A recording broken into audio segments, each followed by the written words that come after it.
really going on right now is the town and the school districts working together to try to decide what to do to Riverside School. Tell me a little bit about where you are on that process. Yeah, Greg, well, we're partnering with School District 4 and also Tri-County Technical College. We're trying to brainstorm it, and we're trying to get a lot of public input. We'll be actually, meeting quite a bit to try to determine what would be a good use of that property over there, because it's a great facility. And we'd love to see it, used for something that would be real positive for the community, not only in that area, but just town-wide. So there's a lot of possibilities of what it could be used for. We've got a good gymnasium over there, got a DHEC certified kitchen over there. Yeah, it's a nice piece of property over there. So, we're working to make sure that we can take care of it and not see it, go down like some of the structures will when they, become vacant. So we hope to make something really good out of it. And that side of town, we've done a lot of improvements over there. As far as the revitalization program we got going over there, and you can ride down West Queen over there right now, see all the new traffic calming measures we got in, the parking spaces we put in, the sidewalks, doing the same thing, all over that area over there. We've got new homes being built over there. So, that whole area, I think, is gonna really be something to see, coming up. And it's in a great location too, right off the square up here. You really just extended downtown. I mean, in a way that never has downtown. had it's a logical place for it to go. Yeah. That's a nice side of town over there.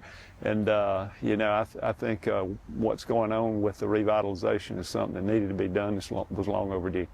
And so it'll take a while to find the decision. Once they decide on the building, then you got to raise the funds to do whatever y'all decide to do, right? That's right. Yeah, we'll see. We'll have to figure out what direction to take it, and then how we're going to fund it. Yeah, that's always the question: how we're going to pay for it. And having Tri-County Tech and the school district involved, they have probably some sources for funding, that maybe we wouldn't have. So we'll just see how it shakes out, see what makes sense. And speaking of extended downtown, Pendleton Mill Lofts are now renting apartments? Yep, they're now renting apartments, so that's a great thing. The fact that they're so close to downtown, it's a great thing for the people that are living there because they're in walking distance of downtown. And it's a great thing for the merchants downtown here in the restaurants. It kind of helps guarantee the resiliency of the downtown, because while it's an amenity for the people that live there, it's also a very good thing for the people that are trying to do business here. It puts a lot of new faces in front of them that can patronize these businesses. Those are nice apartments. They're something a little different than just the standard cookie cutter apartments too. They are really nice, and especially the old part of the old mill part. The ceilings are really high. There's big tall windows. You don't feel like you're in a little cracker box, for lack of a better term. But they're really nice. And those new ones, they put the high ceilings and tried to make it look a little like the old ones. Yeah, that's right. Yeah. Tall windows and stuff. And yeah, they're quite nice. Yeah. So the only thing left, I guess, is the sidewalk to go out. Y'all gonna put the sidewalk to connect? Yeah. We got. There's still a few more things that'll be happening, so to enhance it even further. But the buildings are ready to live in, and things are looking good down that side. Yeah, we're exploring the possibility of a walking trail over in that area too, and that would also be good for those folks over there. So. And I guess the next thing they're trying to plan what to do with the old Pendleton oil mill property right there. Yeah, that's right. We've got grant money to do a small area plan on that whole area over there, so we're going to be getting on that pretty soon, and that's going to be something that's also going to make a big difference, I think. And we want to try to make sure again that we're ensuring that the town is very walkable and pedestrian friendly again, because we figure those people are going to be walking to downtown too. Same thing as Lost. It'll be a great thing for the people that live there. It'll also be a great thing for the people up here doing business. So it all makes sense. What else is going on downtown? I know they've been working on the corner down there for a while. The old drugstore. Right. Yeah. That's going to be a great thing too. Is Main Exchange is the name of the LLC, and they're redeveloping the old drugstore building as you would know it if you grew up here in the earlier days. That was Evans Drugstore, and then the gift shop was next door. So they're working on that. As I understand, there's going to be a speakeasy underneath the old drugstore building. There'll be a restaurant also in there in those buildings. So I think it's going to be a great thing too. It'll be just another great addition to the downtown, to the square up here. They're making a lot of progress, and the town has been working with them to try to make sure we're providing the infrastructure that they need and getting things done for them. So we've been working together back and forth to make sure that it's done right. Anything else downtown that's growing? You have a whole lot of spots downtown open, do you? No, we don't, and I think that's a good problem to have. We sometimes seem to run out of parking spaces, although we do have parking all over town. And we've done a lot to try to ensure that people know where the parking spaces are. We have been in the process of doing a strategic plan for the town, and Lynn Merchant, one of our councilwomen, has done an outstanding job there of with the signage. And we've got signage that will identify where the parking is. It's linked to our website. We've got QR codes on there you can scan, and it'll tell you where the parking is. It's not that we don't have parking, it's just, a lot of people that come here don't know the town, they don't know where that parking is. But we do have parking. You might be in for a little bit of a walk, because certainly everybody can't fit right here on Exchange Street. But, and also we're upgrading this parking lot behind Brews over here too. You'll see new lighting going in, and if we've got some infrastructure in that parking lot we need to fix for the businesses up here. Some of the sewer collection system has got to be upgraded, and we're going to upgrade the lighting in the parking lot, and the landscaping in there and everything. It's going to be really nice when it's all over. But so that's getting ready to be bid out and everything, and hopefully we'll get that going too.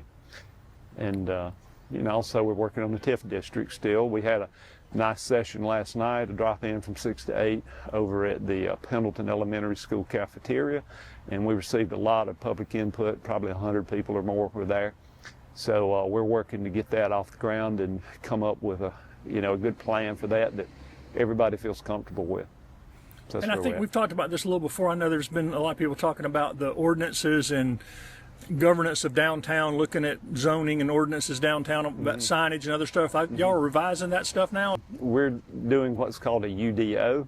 That's a Unified Development Ordinance, and it's going to put everything into one document. It'll make it easier to read and easier to figure out. Again, we're just going through the zoning regulations, because the zoning was put in the 80s, and a lot of things have changed since then. So there's some things that need to be changed that don't really apply now, and the things that need to be added. It's something that needs to be looked at and make sure that it applies to the current conditions we have in town here. So I think it's a great thing. It's going to be a big thing. We're spending a lot of time, a lot of money doing it, but I think it's going to be well worth it at the end of the day. And everything we're talking about it comes back around to roads and paving. Where are y'all at on the paving? Well, it's of course we'll just see where the vote goes with it, I guess. On the referendum in November, yeah. Where am I personally? I support it, because I feel like if we just keep letting it go, we're just going to get in worse and worse shape. And I think there's a lot of misinformation out there about the thing. One of the things is the money can only be spent on that. There is a sunset on it, and also you got to remember that if it's a sales tax, that a lot of the folks that don't live in Anderson County are going to be contributing to it, and my understanding is it'll be about 40% of the money. So that's a pretty good bargain there. If you can pay a 1% sales tax and 40% of it is coming from somewhere else, I feel like. And I don't know that everybody realizes just how much it costs to pave roads nowadays. It's gotten to be really expensive, and that's one of the problems. If a road gets so bad to where you have to reconstruct it, as they say, where they have to just grade it on down and kind of start over, it's between $1 and $2 million a mile to reconstruct a road, a 2-lane road, and that's the problem. That's a lot of the problem. I think most folks would say you could do that for $100,000 or $200,000 something, but that's just not true.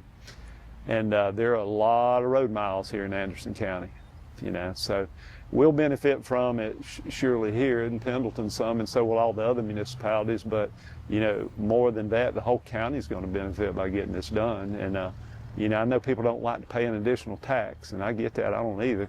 But I do like to have good infrastructure, and that's the place we kind of lag behind sometimes. Of course, as you know, also we're upgrading our waste treatment facility right now. We're doing a $64 million upgrade on it, and that's a piece of infrastructure nobody really thinks about, but it's probably the most important piece of infrastructure we have, really, in a lot of ways.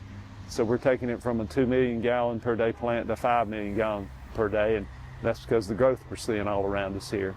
And you know, there's been some growth in Pendleton, but there's a lot of growth around us, and we're affected by it. Even if it's not in Pendleton, it still affects us with the traffic flow coming through here and on the roads.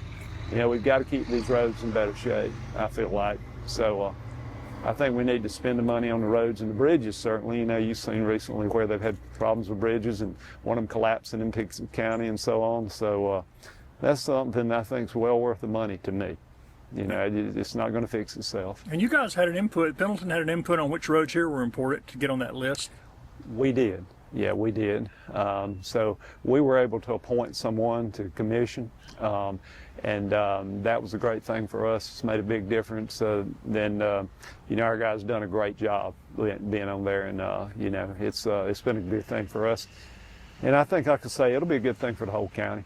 So I support the referendum.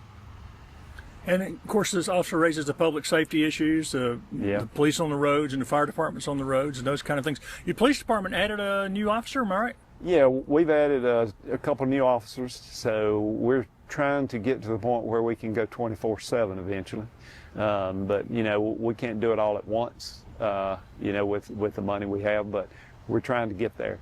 So as you know, as we get more revenue coming in from different sources, we'll be able to eventually get there, I feel like. You know, our hospitality tax 12 years ago was about $40,000 a year, and now it's approaching about $500,000. So as all that continues to grow and these businesses coming in on 76 and things like that, you know, new homes, I think it's going to make a big difference in what we're able to do and the services we're able to provide. Because, again, back to our strategic plan, you know, we're trying to focus on core services. So police would be one of those core services.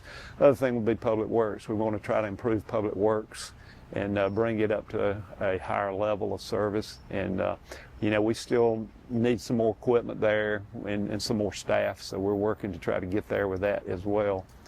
And we have other things we're looking at too. You know, there's a lot to look at, but recreation would be one of them. You know, we're trying to work to improve recreation. We got a great bunch of people at Pendleton Rec who are volunteers who are doing a fantastic job out there with a rec program. We're trying to support them as much as we can and improve things from that side. And as I say, we're looking at walking trails and greenways and things like that you know, people can enjoy that come here and live here, just to improve the quality of life for people in general. And, you know, finally, I guess you'd say another thing we're trying to do is engage the public with our community engagement director we hired, and trying to make sure people can get the information they want and make it easier to obtain that information. And you mentioned we're going into November too. We've got elections here. What seats are going to be up for election here in November? Yeah, so it'll be Ward 1, Ward 3, and Mayor will be the three. Yeah, and that'll be November the 4th. We'd encourage everybody to get out and vote for the candidate of their choice. And it's really important to vote. And, you know, it used to be the Spring Jubilee dominated everything, but last few years it looks like fall and Christmas have been as big as the Spring Jubilee. Coming into the big season here, you got Scarecrow and then the Fall Festival. Tell me about what's coming up here. Yeah, well, we've got the Fall Festival coming up, and everybody loves the Scarecrow competition and loves the Fall Festival. And, of course, the weather's getting really nice here, too, cooling off a little bit. So it's a great time of year here for us. And I think everybody loves the Fall Festival just as much as they do Spring Jubilee.